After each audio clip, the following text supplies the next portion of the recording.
دل سے دعا کیسے اثر کرتی ہے. ہو سکتا ہے کسی کے ذہن میں آئے کہ بات تو مولانا صاحب بالکل ٹھیک کر رہے ہیں, میرے لیے بھی سارے دروازے بند ہو گئے ہیں, مگر میرا معاملہ سلجھے گا کیسے, معاملہ بنے گا کیسے.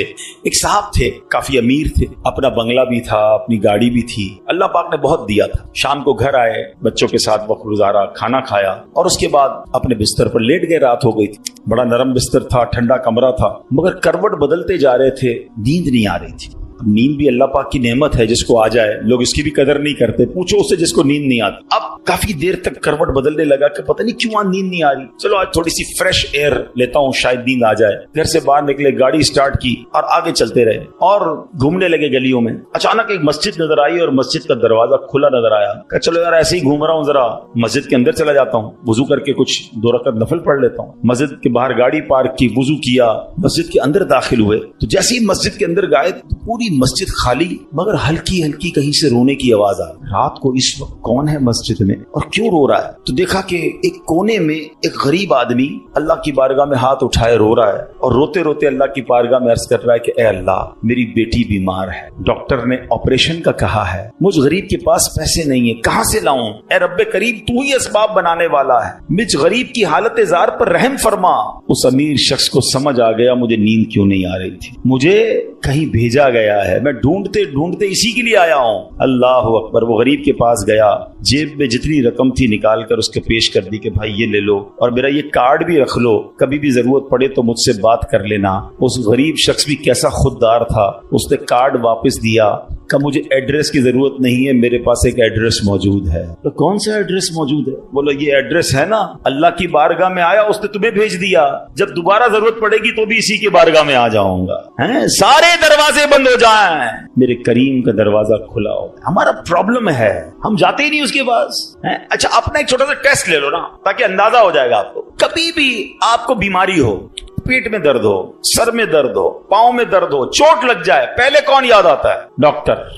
ڈاکٹر کے پاس چلو, یار بڑا درد ہے, کسی کو معلوم کرو کیسے علاج ہوگا, دوائی. میں نہیں کہتا ڈاکٹر کے پاس نہیں جانا چاہیے, لیکن پہلے ہمیں اللہ یاد آنا چاہیے. اے اللہ تو شفا دینے والا, کرم کر دے مالک. کاروبار میں نقصان ہوا, فیملی میں پرابلم ہوا, واٹ ایور پرابلم, سب سے پہلے ہمیں دنیا والے, سورس, وکیل, پولیس, یہ یاد آتے ہیں. ہونا یہ چاہیے کہ ہمیں خالق کے اسباب کی یہ طرف لو لگانی چاہیے. پہلے اللہ کریم کو پکارنا چاہیے. اسباب اختیار کرنا منع نہیں, مگر اسباب کے چکر میں, اس دنیا کے چکر میں ہم بھول گئے اسے کہ جو حل کرنے والا ہے, جو مشکلیں دور کرنے والا ہے, جو اولاد دینے والا ہے, جو مصیبت ٹالنے والا ہے, اس کی طرف جاتے ہی نہیں. پورا پورا دن دفتروں کے دھکے کھاتے ہیں, مگر 2 رکعت پڑھ کر اس کی بارگاہ میں سر نہیں جھکاتے. دیکھو اللہ کیسے کام بناتا ہے کہ غمگین دل سے, دکھے دل سے, بے قراری کے ساتھ اور پھر توجہ کے ساتھ جب بارگاہ الہی میں دعا کی جاتی ہے نا, تو بڑی بڑی مشکلیں ٹل جایا کر, بڑے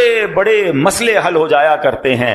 سبحان اللہ, سبحان اللہ. قرآن پاک کی ایک سورت ہے سورہ انبیاء. اس مبارک سورت میں کئی انبیاء کرام کا تذکرہ ہے. اس میں بالخصوص انبیاء کرام کا یہ وصف بھی ذکر ہوا کہ اللہ پاک کے پیارے نبی اللہ پاک کی بارگاہ میں دعائیں کیسے مانگتے تھے, کیسے دعائیں کرتے, اور کوئی بھی مشکل آتی تھی تو اللہ کی طرف رجوع لاتے, توجہ اللہ کرتے اور گر گڑا کر بے قراری کے ساتھ اللہ رب العالمین کی بارگاہ میں دعا مانگتے. سبحان اللہ. حضرت نوح علیہ السلام, آپ نے 950 سال تک لوگوں کو اللہ کی طرف بلایا. اب یہ بڑا ان کی زندگی جو ہے نا, بڑا خوبصورت ہمارے لیے میسج بھی ہے. 950 سال میں آپ کو پتہ ہے کتنے لوگ ایمان لائے؟ کم و بیش 80 لوگ ایمان لائے. کدھر 950 سال اور صرف 80 لوگ ایمان لائے. اس میں بڑا درس ہے ہم سب کے لیے کہ اللہ کے نیک بندوں کو بعض اوقات اچھے کاموں میں تکلیف آتی ہے, ہمت نہیں ہارنی ہوتی. ہم تھوڑا سا کوئی نیکی کا کام کریں, کوئی ساتھ نہ دے, بندہ کہتا ہے میں تو کچھ نہیں کرتا, نیکی کا زمانہ نہیں ہے بھائی,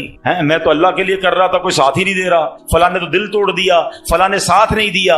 ارے اللہ کے بندو, یہی تو امتحان ہے. آپ استقامت, آپ کا کام کرنا ہے. ہاں, تعداد کو نہ دیکھیں, اللہ کی رضا کو دیکھیں. 950 سال میں لوگوں نے بات نہیں مانی. پھر آپ نے اللہ کی بارگاہ میں جب دعا کی کہ لوگ حضرت نوح علیہ السلام پر تشدد بھی کرتے, برا بھلا بھی کہتے تھے. ایک تو تھا ایمان بھی نہیں لا رہے تھے, اور پھر مارتے بھی تھے, تکلیف بھی دیتے تھے. اللہ تبارک و تعالیٰ کی بارگاہ میں جب دعا کی نا تو اللہ نے قرآن میں فرمایا فاستجبنا له فنجیناہ واہلہ من الکرب العظیم. اللہ فرماتا تو ہم نے اس کی دعا قبول کی اور اسے اور اس کے گھر والوں کو بڑی سختی سے نجات دی. اللہ سے دعا مانگی, باقی قوم کے لیے طوفان آیا اور وہ قوم اس طوفان میں غرق ہو گئی. اللہ نے بڑی تکلیف سے حضرت نوح کو نجات دی. کیوں؟ آپ نے دعا مانگی, آپ نے اللہ سے بات کی. حضرت نوح علیہ السلام کی اس دعا کے نتیجے میں کفار پر کیسا سیلاب آیا, سب برباد ہو گئے. اسی طرح حضرت ایوب علیہ السلام پر آزمائش آئی تھی نا, آپ پر طرح طرح کی بیماریاں بھی تھیں, آپ کے بچے بھی دنیا سے چلے گئے, آپ کا کاروبار, آپ کا مال سب برباد ہو گیا. اللہ اکبر. آپ نے اللہ کو کیسے پکارا, اور یہ دعائیں کتنی مقبول ہیں کہ قرآن میں موجود ہیں. بلکہ اس کو تو یاد کر لو, کیا ترجمہ ہے, آنسو آ جائیں گے آپ کی آنکھ میں. حضرت ایوب کہتے ہیں انی مسنی الضر وانت ارحم الراحمین. اس کا ترجمہ سنو کہ بے شک مجھے تکلیف پہنچی ہے اور تو سب رحم کرنے والوں سے بڑھ کر رحم کرنے والا ہے. اگر تکلیف پہنچے تو کیوں دنیا کو پکارنا ہے, کیوں دنیا والوں کے پاس جانا ہے؟ چلو نا اس کے دربار میں چلتے ہیں جس سے تکلیف دور کرنی ہے. حضرت ایوب علیہ السلام نے رب کو پکارا نا, انی مسنی الضر وانت ارحم الراحمین. یہ وہ دعا ہے جو قبول ہے, یہ وہ دعا ہے جس کے صدقے میں حضرت ایوب کو شفا بھی دی گئی اور ساری مال دولت اولاد واپس عطا کر دی گئی.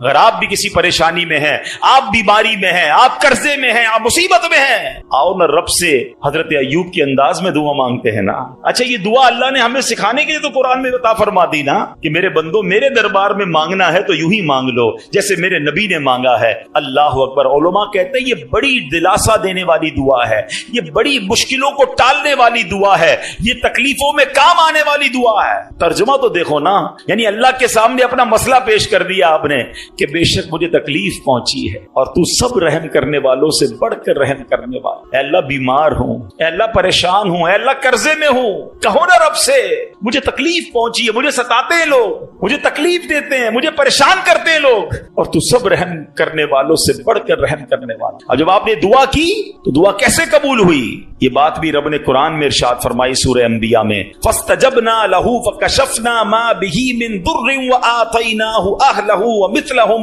معهم رحمة من عندنا وذكرى للعابدين. اللہ قرآن میں فرماتا تو ہم نے اس کی دعا سن لی, تو ہم نے دور کر دی جو تکلیف اسے تھی, ہم نے اسے اس کے گھر والے اور ان کے ساتھ نہیں اور عطا کیے, اپنے پاس سے رحمت فرما کر, اور بندگی والوں کے لیے نصیحت ہے. حضرت زکریا, اللہ اکبر, آپ بڑی عمر ہو گئی, آپ کی بڑھاپے تک پہنچ گئے, آپ کی اولاد نہیں تھی, آپ کی زوجہ بھی بانجھ تھی.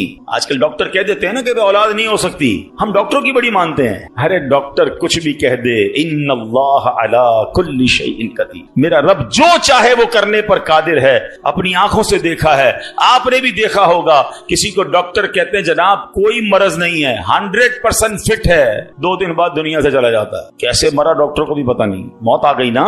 اور کبھی ڈاکٹر کہتے ہیں 3 دن کا